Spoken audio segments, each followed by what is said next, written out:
आप देख रहे हैं सच की खोज।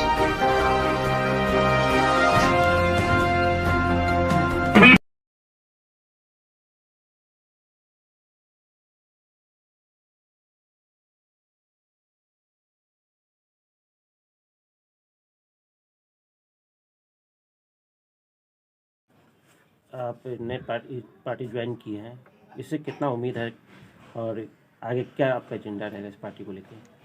जी, ये पार्टी बस एक पार्टी नहीं, एक विचारधारा है। एक ऐसी विचारधारा है जो समाज में क्रांति को जन्म देती है। और इस क्रांतिकारी विचारधारा वाली पार्टी के नेतृत्व में हमारे क्रांतिकारी साथी शंभुदेवा सर जो बेगूसराय से आए हुए हैं, हमारे क्रांतिकारी साथी बदूद भाई, महबूब भाई, इन लोगों के नेतृत्व में हमने आज इस क्रांतिकारी पार्टी की सदस्यता ली है और उम्मीद करता हूं अपने भाइयों के साथ कदम से कदम मिलाकर अपने समाज के लिए कुछ कर पाऊंगा। धन्यवाद। आप अपना परिचय दें। जी, मैं साकिब रजा, चेयरमैन फतेहासिया अररिया नगर परिषद।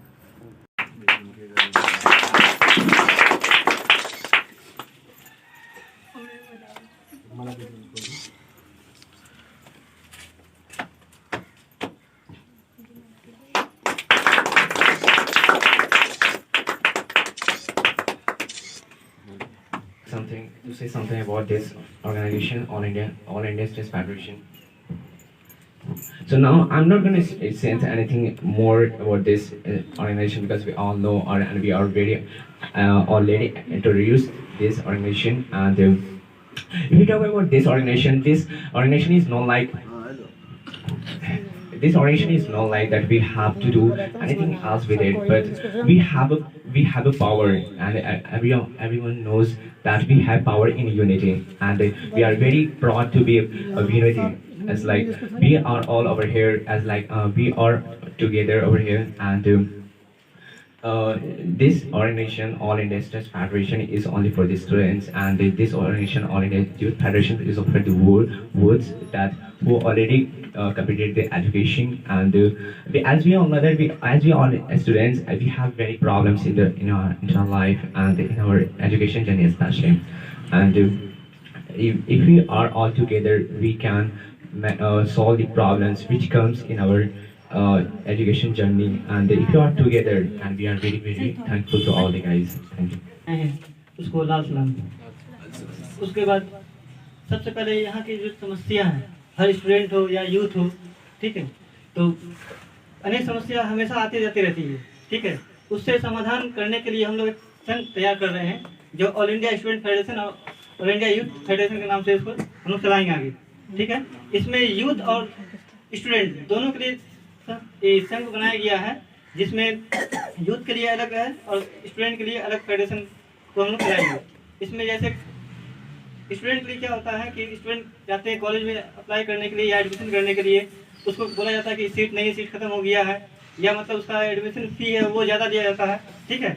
तो उसको हम लोग सही सुचारू रूप से चलाने के लिए उसको हम लोग अपना संघ तैयार कर रहे हैं, जिसको इसका नाम रखा गया है ऑल इंडिया स्टूडेंट फेडरेशन। और दूसरा क्या है फेडरेशन, दूसरा क्या है ऑल इंडिया यूथ फेडरेशन, जिससे हमें यूथ को मजबूत करने के लिए एक संघ चलाया गया। इसमें यूथ को एक करके जमा करके एक मतलब जो गलत कानून व्यवस्था है उसको सही करने के लिए, उसको सही ढंग से चलाने के लिए हम लोग पूर्ण रूप से प्रयास कर रहे हैं उसको ठीक करने के लिए, ठीक है। हमारे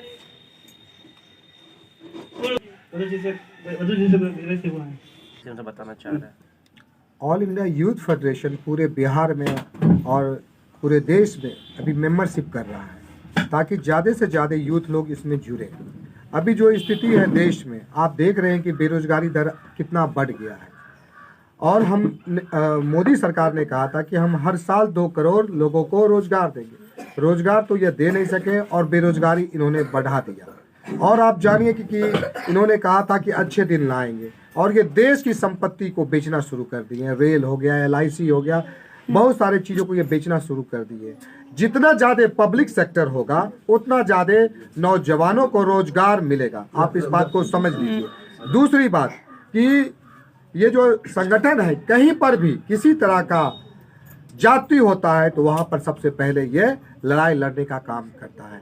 आपको हम यह भी बता देना चाहते हैं कि हमारा ये जो स्थिति अभी हम चाह रहे हैं कि जो लोग बेरोजगार हैं, सरकार से पहली मांगे कि आप रोजगार दीजिए। अगर आप रोजगार देने में सक्षम नहीं है तो आप बेरोजगारी भत्ता दीजिए, जो पहले मिलता था, पहले के दिनों में मिलता था, अब नहीं मिल रहा है। हम सरकार से मांग करना चाहते हैं कि युवा बैंक बनाया जाए, जिससे कि युवाओं को वहां से ऋण आसानी से मिल सके। ये चंद चीज़ों को लेकर के हम लोग मेंबरशिप कर रहे हैं। और मैं आपको यह भी बताना चाहता हूं कि हम अपनी संविधान को बचाना चाह रहे हैं, कि जिस हिसाब से आरएसएस संविधान पर हमला कर रहा है। कभी आप सुनते होइएगा लव जिहाद का नाम, कभी सुनते होइएगा कि हिंदू मुस्लिम दंगा कराने के लिए बहुत सारे का जो ये प्रोपेगेंडा ये खड़ा कर रहे हैं, कभी शिवलिंग, कभी फुवारा का जो आप खेल देख रहे हैं, इन तमाम चीज़ों का हम विरोध कर रहे हैं। हम कहना चाहते हैं कि हिंदू भी ऑक्सीजन लेता है, मुस्लिम भी ऑक्सीजन लेता है, एक बच्चा भी ऑक्सीजन लेता है, एक बूढ़ा भी ऑक्सीजन लेता है, बहन भी ऑक्सीजन लेता है, भाई भी ऑक्सीजन लेता है। यहाँ पर कोई भेद नहीं है। रहने का तरीका सबका अलग है और सबके तरीका का हम सम्मान करते हैं। संविधान ने हमें यह हक दिया है कि हम जो धर्म मुझे पसंद होगा हम उस धर्म को अपना सकते हैं। ये संविधान का हक है। और आजकल आप जबरदस्ती जो देख रहे हैं कि नारेबाजी करवाने का काम करवाते हैं, मॉब लिंचिंग हुआ है। आपने देखा है कि मॉब लिंचिंग किस तरह से हुआ है हिंदुस्तान में, और वो किसके राज में हुआ है? वो मोदी के राज में मॉब लिंचिंग हुआ है। राइट्स किसके राज में हुआ है? मोदी के राज में हुआ है। इसीलिए हम चाहते हैं कि अमन हो, चैन हो इस देश में। और इस चीज की लड़ाई कौन लड़ेगा? All India youth federation. इसका मेंबर वह हर एक व्यक्ति बन सकता है जो 16 साल का हो चुका है। जो 16 साल का व्यक्ति है वह व्यक्ति बन सकता है ऑल इंडिया यूथ फेडरेशन का मेंबर। कहीं पर अत्याचार आप देख सकते हैं कि किस तरह दलितों पर हमला हो रहा है, किस तरह बलात्कार बढ़ रहा है। ये तमाम चीज मोदी के राज में आ चुका है। ये अच्छा दिन नहीं है मेरे दोस्त। ये इतिहास का सबसे बुरा दौर अभी चल रहा है। इसीलिए हम चाहते हैं कि ऑल इंडिया यूथ फेडरेशन के ये जिम्मेदारी है, इन तमाम चीज़ों के लिए लड़ाई लड़े और लड़ेंगे और जीतेंगे। क्या नाम हुआ? जी, मेरा नाम शंभू देवा, all India youth federation national council member. यहाँ पर जब वो दोनों हाथ से काम कर सकता है तो बहनें भी हमारी एक हाथ है, भाई एक हाथ है तो बहनें भी दूसरी हाथ है। इसीलिए आप खूब पढ़िए, खूब आगे बढ़िए। और आपको बताना चाहते हैं संगठन से बड़ा कोई नहीं हो सकता है। मैं ऑल इंडिया यूथ फेडरेशन का नेशनल काउंसिल का मेंबर हूं। मैं और संगठन से ही शंभू देवा बनता है, बरूद साहब बनते हैं। इसीलिए आप तमाम लोगों से मैं कहना चाहूंगा, बहुत लोग आएंगे, बहुत तरह की बातें करेंगे। इसका भी विरोध हम लोग करते हैं। 2000 शिक्षा नीति कानून के खिलाफ हम लोग हैं। दूसरी बात यह है, हम लोगों को एक होना होगा, देश के हित में काम करना होगा। हम लोगों को गैर कानूनी काम नहीं करना है, अपने संगठन को मजबूत करना है और गलत का विरोध करना है। एक बल्ब है, जलता है तो रोशनी होता है। आप छात्र नौजवान हैं, आप पढ़े लिखे हैं, अगर गलत का विरोध नहीं करेंगे तो आपका पढ़ाई लिखाई खत्म हो जाएगी। हम अपनी बातों को खत्म करते। सहायक राज्य सचिव ऑल इंडिया यूथ फाउंडेशन के कॉमरेड शंभू देवा और हमारे साथियों क्रांतिकारी लाल सलाम हम पेश करते हैं। साथियों, आज जो हम बैठक कर रहे हैं इसकी एक बहुत बड़ी वजह ये है, युवा जो है आज रोड पर भटक रहा है। माँ बाप ने उसको अपनी गहरी कमाई से पढ़ाया लिखाया, जहाँ से हुआ जेवर बेचकर हुआ, जमीन बंधक करके हुआ, घर बेचकर हुआ, उनको पढ़ाया। लेकिन आज सरकार के पास कोई नौकरी नहीं है और कितने बेरोजगार है। 45 साल, ये 45 साल में इतना बेरोजगारी सबसे ज्यादा इस साल में। गवर्नमेंट सब जगह निजीकरण कर रही है। जितनी भी सरकारी संस्था थी वो सबको धीरे धीरे बेच रही है, जॉब को खत्म कर रही है। वो आज नौजवान रोड पर भटक रहे हैं, घर में हैं, नशा में मुब्तला हो रहे हैं। उनके माँ बाप चिंता में हैं, वो नौजवान आत्महत्या तक कर रहे हैं। हम मोदी सरकार को सरकार में लाए थे उनके वादों पर। उन्होंने वादा किया था हमसे कि महंगाई को कम करेंगे, नौजवानों को हर साल 2 करोड़ नौकरी देंगे, किसानों की आमदनी दोगुनी करेंगे, छात्रों की शिक्षा को मुफ्त करेंगे, काला धन वापस लाएंगे और हर जनता के खाते में 15-15 लाख रुपए देंगे। इन मुद्दों पर उनको हम लोगों ने वोट दिया, उनकी सरकार बनी, लेकिन ये सरकार अपने वादों से मुकर गई और आज नौकरी देगी क्या, नौकरी छीन ली।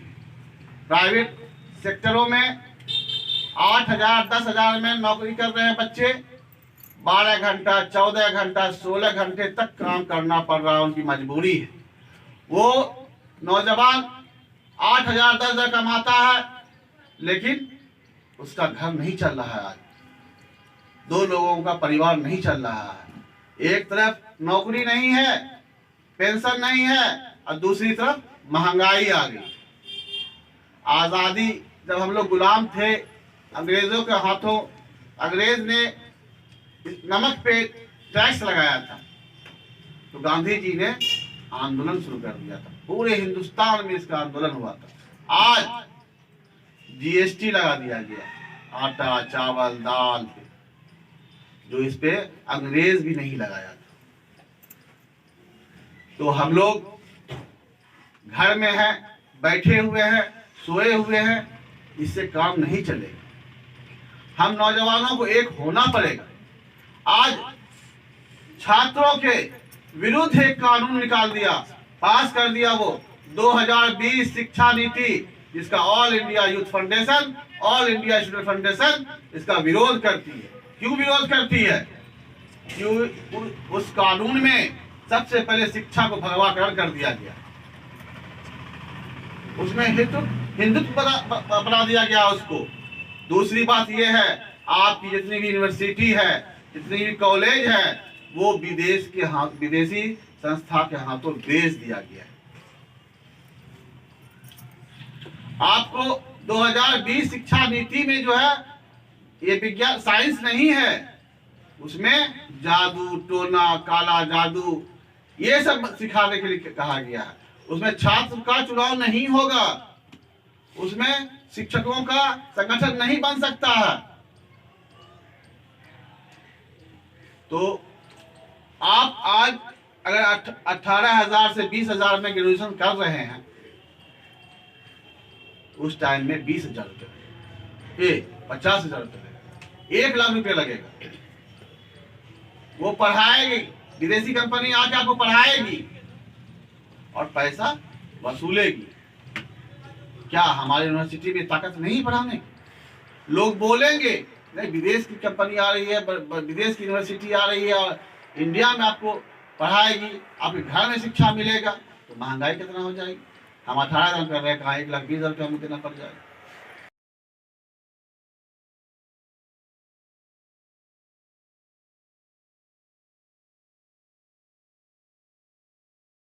सबसे पहले सर, सच की खोज में चंदन कुमार के साथ जुड़ने के लिए आपका बहुत बहुत धन्यवाद कि आपने मेरे चैनल के लिए बहुत कीमती समय दिया। तो आज जो इंडियन यूथ फाउंडेशन का आज प्रोग्राम रखा गया था, इसका मेन उद्देश्य क्या है?